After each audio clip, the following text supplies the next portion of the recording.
Before we get started, a couple of notes. I have no idea why the last video was so loud. I'm going to try and streamline my processes a little bit to get volume levels to be consistent so you don't have to reach for the volume every time a new video starts playing. I also didn't think about how musically dense the first 5 to 10 minutes of the game is. Depending on the player's actions, here are the different pieces of music you can hear in that time frame. The prelude, opening movie, main theme, town, inn, shop, Castle Cornelia, battle, victory theme, and fanfare, chaos shrine, and the opening theme. That is legitimately a third or more of the soundtrack front-loaded in the first few minutes of gameplay. It doesn't feel that lots of progress is being made, but once we get over this hill, it'll start to feel like a real soundtrack. Anyway, we're talking about the Overworld music, named Main Theme, today, and this is the original.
This is a huge piece of music. There are so many instruments used in this that I don't really even know where to start. There are strings, bells, percussion of all sorts, woodwind, strings, and brass, all of which can sort of be summed up to say an orchestra. I'll elaborate on what I'm about to say a little more when we get to covering Castle Cornelia, but no instrument here feels like it wears out its welcome. There are instruments that play for most of the song, but you can hear Namekians trilling and maybe a celesta in the higher registers taking turns, much like the brass section trades with the strings for the main melody. This gives an interesting feel to the music, almost like a giant jam session with every instrument under the sun. This definitely isn't a slight. Everything in this piece is building off of one another, and for a song that players likely hear the most, tied with maybe the battle theme, I think I speak for most when I say the track just doesn't get old. It does help that you get a boat theme and later an airship theme to keep traversing around the world refreshing, but let's not pretend that this game doesn't have you walking outside of these modes of transportation for extended periods of time. I feel like this doesn't get recognized enough, but creating a piece of music that sounds great is hard enough to do on its own. But there's this whole other facet of the process called arrangement. The arrangement of music isn't just deciding on what instruments to use, it's also deciding on when the instruments themselves play and what they play when they do. I'll be the first to admit that my brain is not the brightest when it comes to arrangement, and when I listen to this song, I sort of marvel at the possibilities that I've never even touched on. Spoiler alert, my piece of music will not be arranged at the same level or quality as the original. There's too much knowledge I need to possess, and I don't have enough time to study in theory versus what I can do in practice, which is what this whole process is about. It isn't as if I don't know anything about arrangement. Most everything that I write either starts on a guitar or a piano. The difference is that most of the music also ends up on piano or guitar. Sure, it might be multiple guitars and a bass, or different synths, but it's never been a full-fledged orchestra inundated with unique textures and frequencies. There are exponential differences between the two, and thus a lot to overcome when creating a piece of music even fractionally as interesting as this. Remember how I spoke of music that rises in pitch generally? It's sort of time for another rant. It may just be me, but when music trends upward, or in pitch generally, it makes me feel a bit happier, so I'm hoping to harness a similar effect in the listener. Nobuo Uematsu very kindly demonstrates this very thing in this song. Each section of the song trends upward until it feels like it could be tiring. Until instead of stretching an instrument to its limits, he just cuts out that instrument and has another play with a higher register. I do need to give a little disclaimer about this next part, and I'm just going to do that by calling it Anyon's unmusic theory. Outside of rhythmic variation, there are only 4 different possibilities for sound in general. I'll try to visualize this. If you have an A note, what can come next? 1, you can have another A note. 2, you can have a note higher than that. 3, you can have a note lower than that. Or 4, you can have silence. When you only have 4 options of where the next thing can go, it's easy to think that maybe half of music trends upwards and maybe the other half trends downwards, which isn't really the point I'm trying to make. Just because a piece of music is generally ascending, it doesn't mean that the piece is energetic, happy, or any other word you want to use, much like saying that music that trends downwards always seems sad or angry. When music only has a certain number of directions it can go, placing generalized statements on the flow of music is a bit detrimental. Yes, I know that I said upward moving music generally makes me feel a positive set of emotions. Does this general upward movement give you a sense of positive emotion?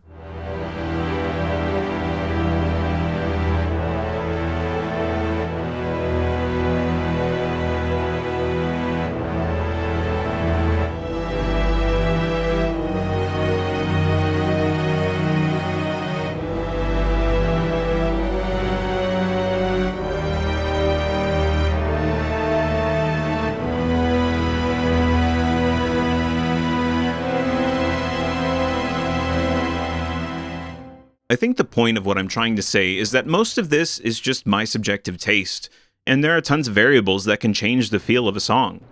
These variables are what I'm looking to study and try and understand because I also want to force feed a certain emotion to listeners. An example of one of these variables is another word that I like to use to describe this piece of music: bouncy.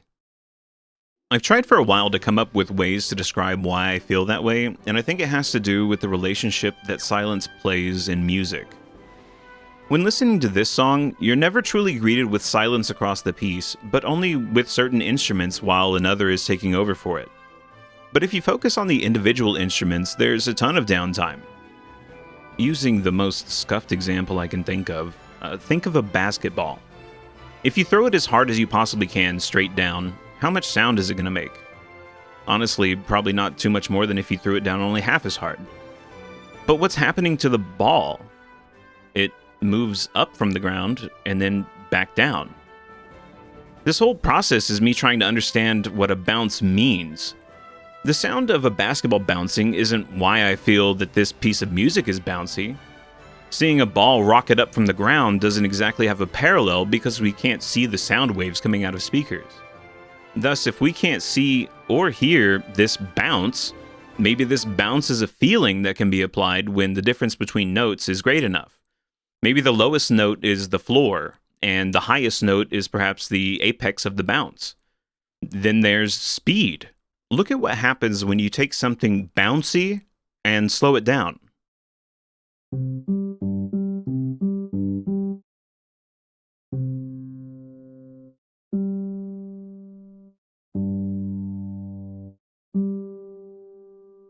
Maybe bouncy has to do with the silence. After all, if I say someone is bouncing a ball, a rhythm automatically projects into my head, and what is rhythm except for patternized silence? I'm feeling so deep-fried, it's insane. Maybe what I'm trying to explain to myself here is that this bounce that I hear is just the way the music moves, both on the music staff and in your ears. The bass, for example, has these notes that provide both upward and downward movement.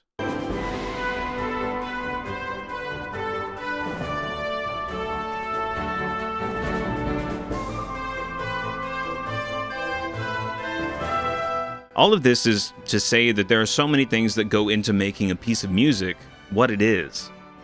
This track feels positive to me because of what I've explained and probably many other things I don't have enough sense to identify. It's only once these are put together that you have a product that makes one feel a certain way. Phew. I've talked a ton about what I like about this piece of music, but there is some consideration that needs to be had as we go forward. It's easy to get lost in what you're listening to in a quest to rewrite, but I can't just listen to individual songs anymore. If I tried to create a piece that evokes the same emotion as this one does, I don't feel like it would fit in with the previous 2 tracks I've written. This will only get compounded as I write more and more. I'm not saying that I'm permanently restricted to not happy music, but writing with my own context will soon become just as important as writing with the original context for making a solid finished product. With all that being said, here are the challenges for writing an overworld theme. Number 1, it needs to be easy to listen to. We touched on this a little bit before. It has to be a track that's interesting enough that it won't bore you, but also cannot be so intensely busy that you get tired of it. You're going to be hearing it a lot. Number 2, it needs to evoke the proper emotion. I think the track needs to have a similar tone to the original. A sense of adventure and excitement needs to be instilled because you are, after all, off on a journey. And number 3, actually utilizing an orchestra. I really like the instrumentation and arrangement here, and while I use some similar instruments in the opening movie, this presents far more of a challenge. And for as much as I talked about it, we're going to have to try and have a little bounce, at least initially, and I have the perfect thing to start off with. As described earlier, the distance and rhythm of these notes provides me with the movement of the music that I desire. The last notes of opening demo and the beginning of this also make me feel like we've actually begun on a journey. I felt it to be really important to not overload the beginning of the song, but to let these notes breathe for a little while before bringing in the rest of the instruments, as it'd probably sound really harsh to immediately have a wall of sound after the ending of the previous song. Both bass and tenor trombones ended up taking on the role of bouncy rhythm carriers. Let's have a listen.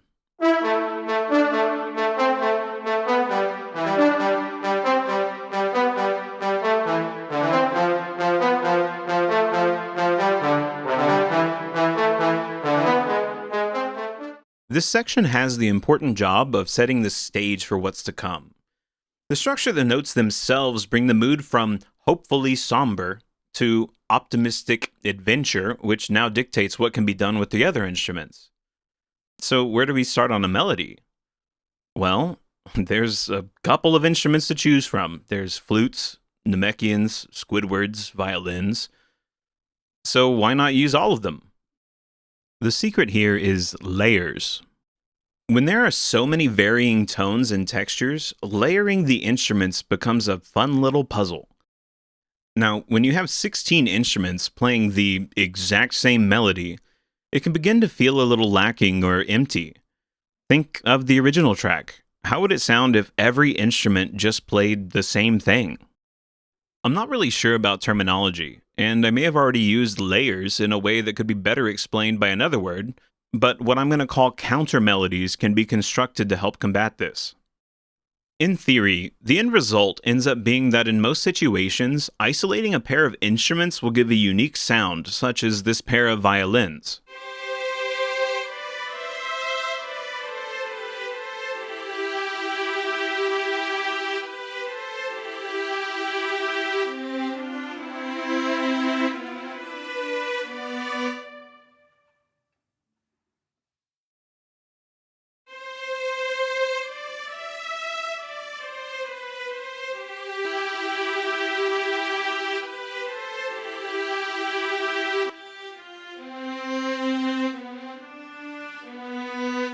Violin 1 and 2 are intended to be dual carriers of the melody.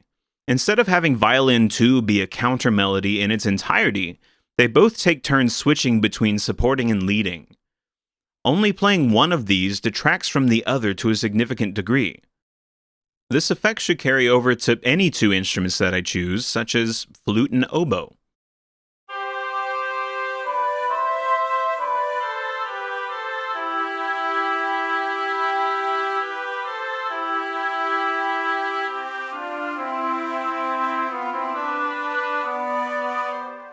Unfortunately, doing this with instruments in the lower registers is much more difficult due to an issue that deserves its own explanation and will be covered in the future. Here, there's some slight variation, almost exclusively in octaves between French horns and tuba, as well as an upright bass that comes in on the second repeat.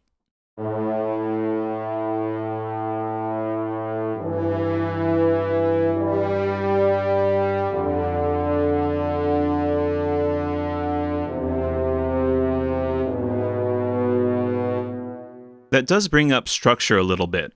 In my second section, I bring in a new instrument in trumpets, which bring in yet another melody to stack on top of the rest. At this point, I'm sort of just declaring that everything from French horn and below is the harmony, and everything above is the melody. This all took a ton of time. I've spent more time on this than any other track by a wide margin. I mean, look at all of these variations.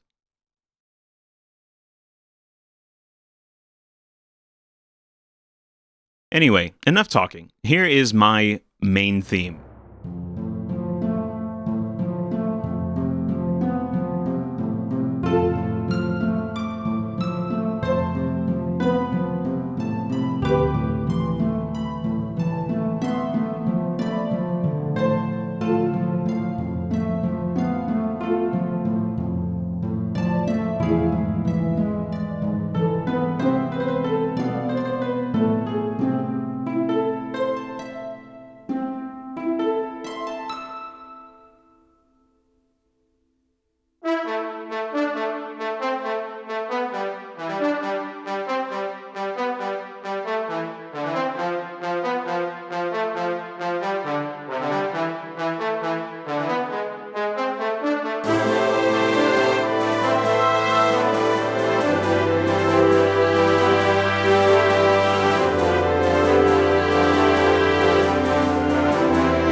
As always, I appreciate hearing any thoughts you might have on anything you've seen or heard. If you found this interesting, please consider subscribing for the next video where I tackle Town, the music that plays when you are in town. Thanks again, and see you soon.